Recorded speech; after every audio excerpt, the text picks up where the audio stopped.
Hello, everybody. It's me, Martinez-Bateman. I am the CEO of New Coyote Consulting. We are an equity and communications firm here in the Pacific Northwest. That means that people tell me what they want to say and who they want to say it to, and I tell them how to say that in the most equitable way. It's kind of the best job ever, if you ask me. I also do this video series where every Monday I come on and I tell you what my expectations or my intentions are for the week, and then I come back and I tell you how I did on Thursday. Last Thursday, I told y'all that I was taking Friday off. I did end up doing a little bit of work. That was expected. Didn't feel bad about it. Planned it. Very happy about it. But yeah, for most of the day, I wasn't even here. I went on a walk with my husband. We went and checked out the new nature park in the Portland Metro, Chehalem Ridge. Very beautiful, very good park, very much recommend. I did say last week when I was talking about my negative self-talk that I was worried it might come back when I went back into the world. I kind of had a big weekend for me. I have, as many of you know, been very isolated for all of winter. I've seen my friends and family a couple of times, but in general, I've been extremely by myself, just with me and my husband. That's because I have terrible lungs, and a COVID diagnosis for me could be extremely dangerous. So I've just been really, really, really watching myself ever since Delta started to surge, actually, in the late summer. I've been pretty alone, which is not good for me. I'm the kind of person that wants to see every single person every single day.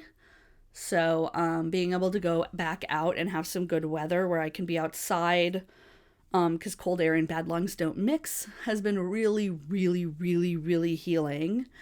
And also this negative self-talk voice has sort of come up.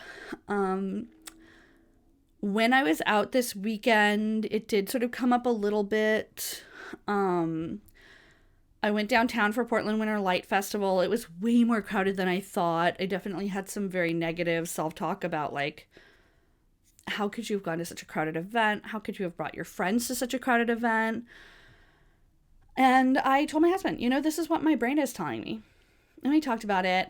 And the thing is that the motivation for that voice is it wants me to be safe, and it wants my friends to be safe, and it wants to make sure that everyone is taken care of and that no one gets sick, and that is beautiful and important, and that caretaking aspect of me is one that I really cherish. And also, I sort of talked to the voice, I talked to sort of myself, and I was like, that note, that feedback is coming from a very high anxiety, very risk-averse, worried place.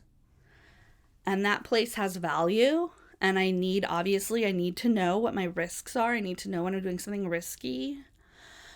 And also, that's just one piece of the sort of perception puzzle that is my brain. And my fears are important to me, but also they can't run me. They can't run my life.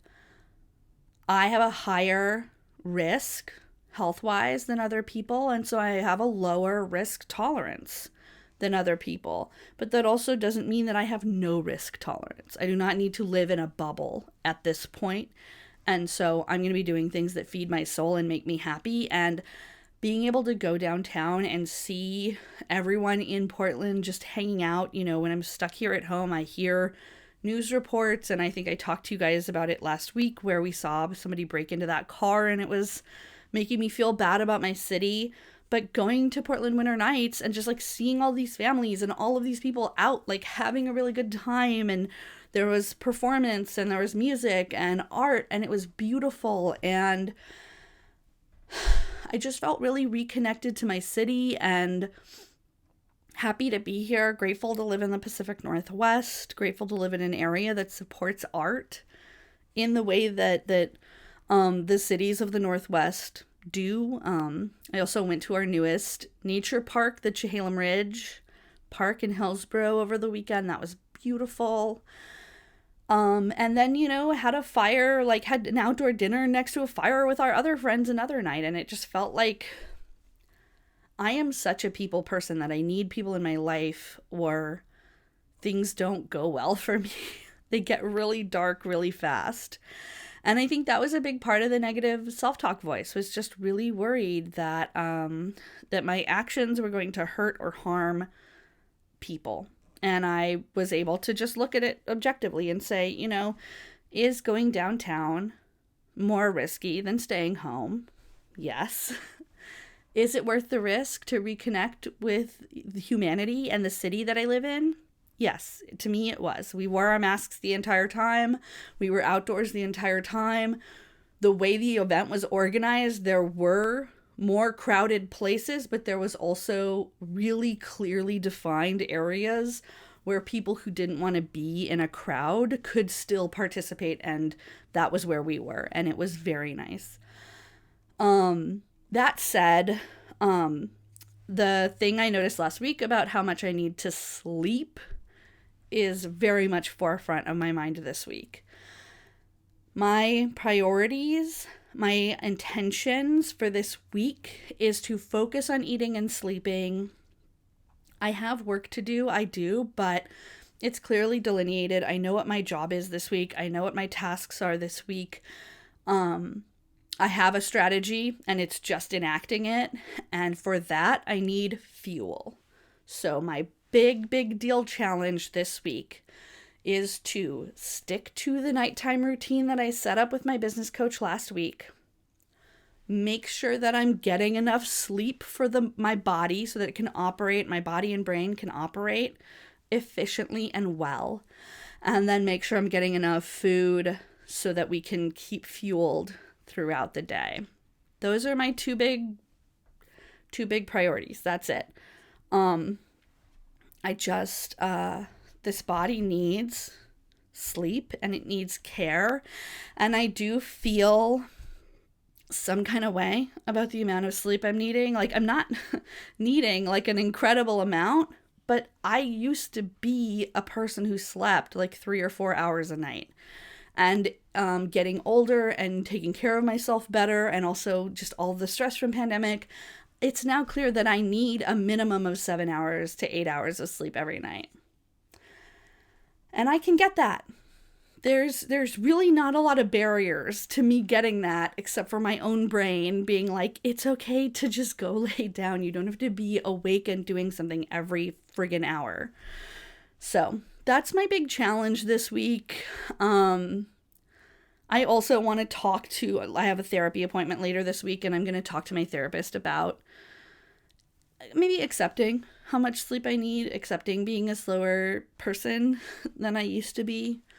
Because that's very much weighing very heavily on me, and I think it was a component of my negative self-talk, in addition to me worrying about hurting my friends and family with reckless behavior.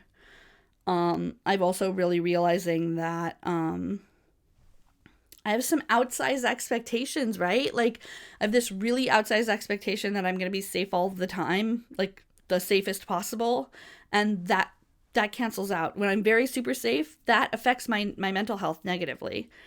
So I got to have some risk in order to like feel good and do good.